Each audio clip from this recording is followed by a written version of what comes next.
ukuran pemusatan.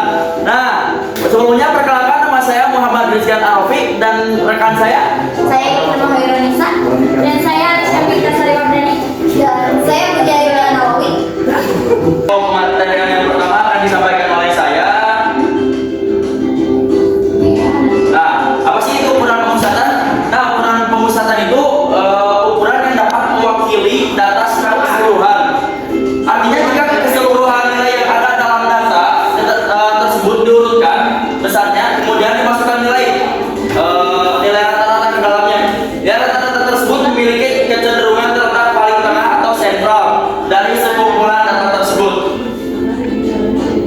Nah, ada 3 jenis pemusatan di sini. Yang pertama ada rata-rata, yang pertama, lalu ada nilai tengah yaitu median, dan yang terakhir ada modus, nilainya yang paling sering muncul. Nah, untuk yang pertama yaitu rata-rata, average, nilai yang mewakili himpunan atau sekelompok data. Nilai ini umumnya terletak di tengah kelompok yang telah disusun.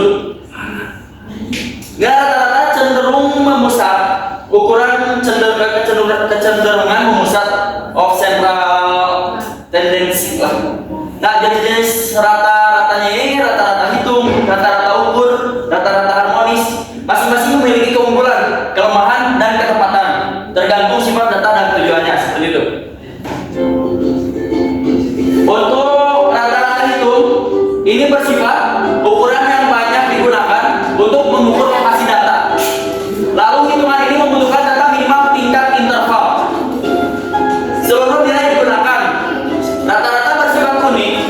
Jumlah deviasi setiap nilai dari rata-rata adalah 0. Dihitung dengan cara menjumlahkan semua nilai, kemudian dibagi dengan jumlah data. Lalu ciri-cirinya tuh setiap data, tingkat interval dan rasio memiliki rata-rata. Semua nilai diikut sertakan dalam menghitung rata-rata. Setiap kelompok data memiliki rata-rata yang unik. Rata-rata dipengaruhi juga oleh nilai data yang sangat besar atau bisa juga yang sangat kecil. Rata-rata hitung merupakan satu-satunya ukuran tendensi sentral yang dimana jumlah dari deviasi setiap nilai terhadap rata-rata bernilai 0. Untuk yang pertama ada rata-rata populasi, yaitu rata-rata sebenarnya. Untuk data yang tidak berkelompok dalam distribusi frekuensi, rata-rata populasi ini merupakan penjumlahan seluruh nilai populasi dibagi dengan banyaknya nilai pada populasi. Nah, di sini ada rumusnya. Ini mohon maaf, rumusnya salah. Akan saya tulis ulang. Ini salah. Untuk rumusnya itu X bar sama dengan sigma X per M. Nah, di mana X ini mewakili sejumlah nilai tertentu. Sigma ini berarti nilai keseluruhan X dan juga dibagi dengan M, yaitu jumlah datanya, seperti itu ya.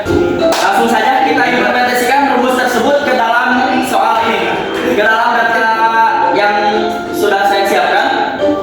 Untuk di sini tadi itu rumusnya adalah X bar sama dengan sigma X per M di bagian.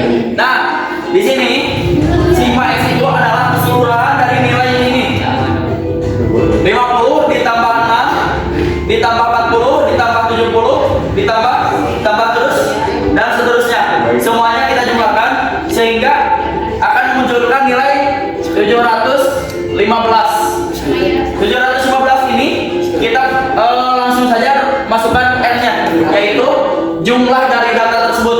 Data dari yang ada di hadapan ini adalah 10 jumlahnya. Kita langsung masukkan saja 10.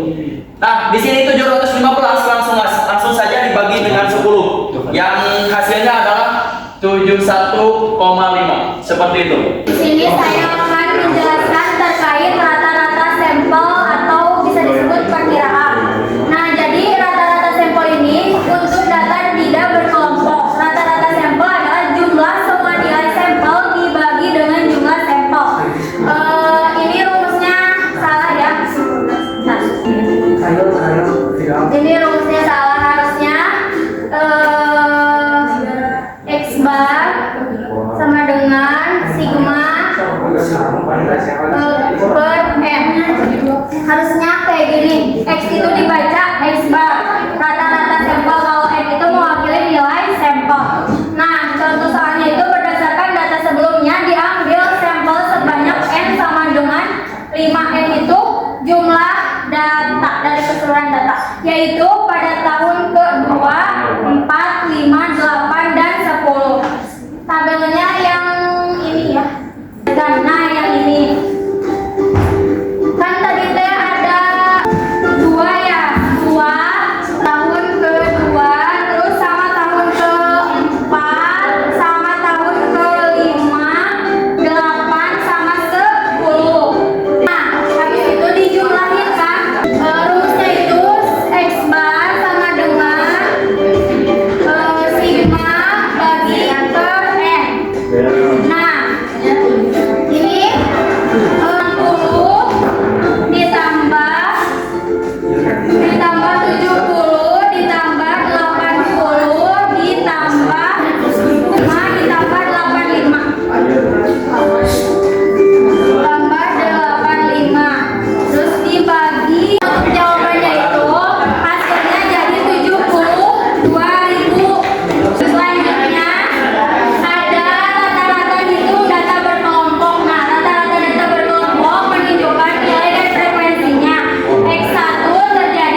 Jika itu merupakan data berkelompok. Lalu untuk selanjutnya, untuk jumlah data yang genap, median merupakan rata-rata hitung dari dua nilai data yang ada di tengah. Adapun ciri-ciri median, yang pertama, setiap kelompok data memiliki nilai median yang unik. Kedua, nilai median tidak dipengaruhi oleh nilai data yang sangat besar atau yang sangat kecil, dan merupakan ukuran yang tepat jika nilai tersebut memang ada. Lalu yang terakhir, dapat dihitung untuk tingkat data rasio, interval, dan ordinal. Nah, lalu selanjutnya ada pengerjaan median. Untuk langkah pengerjaannya yaitu yang pertama, kita bisa urutkan data terlebih dahulu dan identifikasi apakah jumlah data yang tersebut berjumlah ganjil atau genap. Lalu yang kedua, kita tentukan nilai K. Nilai K ini merupakan panjang kelas. Dan ketiga, tentukan mediannya. Di sini dapat dilihat ada dua rumus median. Yang pertama, rumus median dengan data berjumlah ganjil, dan yang kedua rumus median dengan data yang berjumlah genap. Yang berjumlah ganjil itu rumusnya yaitu K sama dengan N dikurangi 1 dibagi 2. Lalu untuk mencari mediannya adalah X K plus 1. Sementara untuk median dengan data berjumlah genap, rumusnya adalah K sama dengan N per 2. Lalu untuk mencari mediannya adalah 1 per 2 dalam kurung XK ditambah XK plus 1. Nah, di sini ada contoh soal. Baik, mari kita kerjakan terlebih dahulu soal yang pertama.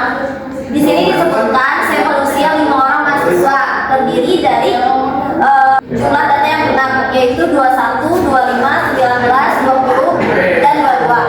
Nah, setelah kita mengetahui datanya, kita urutkan datanya dari yang terkecil ke yang terbesar. Di sini yang terkecil adalah 19, lalu yang terbesar adalah 25. Lalu bagaimana untuk mencari nilai median? Untuk mencari nilai mediannya, kita gunakan rumus data yang tadi, yaitu K sama dengan N kurangi 1 bagi 2.